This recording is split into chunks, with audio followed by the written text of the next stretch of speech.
Remdesivir injection के लिए लगी भीड़ की तस्वीरें आजकल सुर्खियों में हैं। इस भीड़ को देख सवाल भी उठ रहा है कि आखिर इतनी आपाधापी क्यों है। आइए आपको अपनी रिपोर्ट में दिखाते हैं कि रेमडेसिविर इंजेक्शन की जरूरत किन्हें है और क्यों अफवाहों से भी बचने की जरूरत है। कोरोना के कहर के बीच बीते दिनों जिस तस्वीर ने सबको हैरान कर दिया वो था अलग अलग शहरों में रेमडेसिविर इंजेक्शन के लिए लगने वाली लंबी लंबी लाइनें। लोगों की बेचैनी को देख ये लगने लगा था कि मानो रेमडेसिविर कोरोना पीड़ितों के लिए संजीवनी जैसी दवा हो।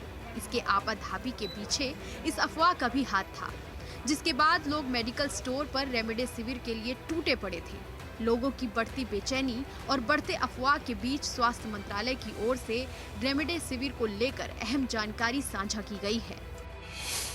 रेमडेसिविर सिर्फ उन्हीं मरीजों के लिए जरूरी होती है जिनकी हालत गंभीर हो, जो हॉस्पिटल में दाखिल हो। रेमडेसिविर इंजेक्शन की दवा होम आइसोलेशन में रहने वाले एसिम्प्टोमेटिक मरीजों को बिल्कुल भी नहीं है। ऐसे में अफवाहों से बचने की जरूरत है। बेवजह रेमडेसिविर को खरीदने को लेकर परेशान होने की भी जरूरत नहीं है। ये मेडिसिन उन व्यक्तियों में दी जाती है जो अस्पताल में दाखिल होंगे।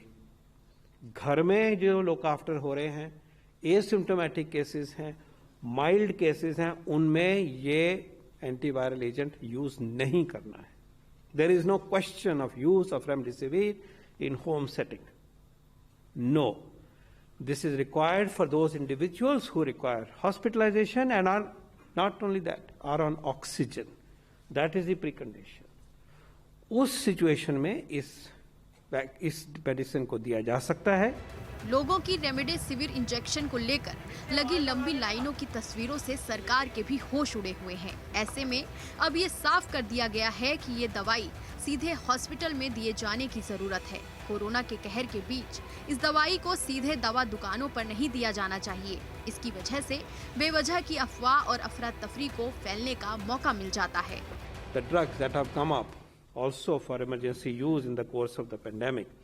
So this is a drug to be used only in hospital. This is a drug to be supplied only to the hospital, not on the chemist shop to be procured by a patient. ये चीजें procure की line लग रही है, ये distortions हैं और ये गलत डायरेक्शन में जा रही है। उसे पैनिक भी हो रहा है, भ्रम भी हो रहा है। हम इसको बड़े जोर के साथ और विनती करते हुए ये कहेंगे कि रैशनल यूज होना चाहिए रेमडेसिविर का। रेमडेसिविर इंजेक्शन को लेकर बढ़ते भ्रम के बीच सरकार की ओर से इस इंजेक्शन के एक्सपर्ट पर पाबंदी लगा दी गई है, जिससे आगे इसकी शॉर्टेज जैसी किसी समस्या का सामना न करना पड़े। विदित है आपको कि इसका एक्सपोर्ट रोक दिया गया है। इसकी थोड़ा सा शॉर्टेजेस इन सम एरियाज की खबरें आई थी, वो सब उसमें सुधार आ गया है। कोई घबराने की जरूरत नहीं है। ये मेडिसिन प्लेंटीफुल अवेलेबल है। ठीक तरह से इस्तेमाल करने की जरूरत है, भ्रम फैलाने की जरूरत नहीं है। ये बात आप प्लीज लेकर चलिए। और मैं विनती करता हूं अपनी फिजिशियन कम्युनिटी को, हम सब की तरफ से कि जो इसका रैशनल, जुडिशियस, करेक्ट यूज है, आप प्लीज वही करिए। पेशेंट को भी मत इंडिकेट करिए कि भाई ये कर लीजिए, ये करिए।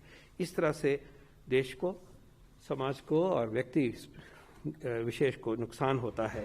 सरकार सतर्क है। साथ ही ये भी साफ है कि रेमडेसिविर को लेकर बढ़ते अफवाह को और बढ़ने का मौका नहीं दिया जाना चाहिए। इसकी जरूरत सिर्फ उन्हीं मरीजों को है जिनकी हालत गंभीर है। Team news state. रुकेंगे एक छोटे से ब्रेक के लिए। ब्रेक के बाद भी खबरें जारी रहेंगी।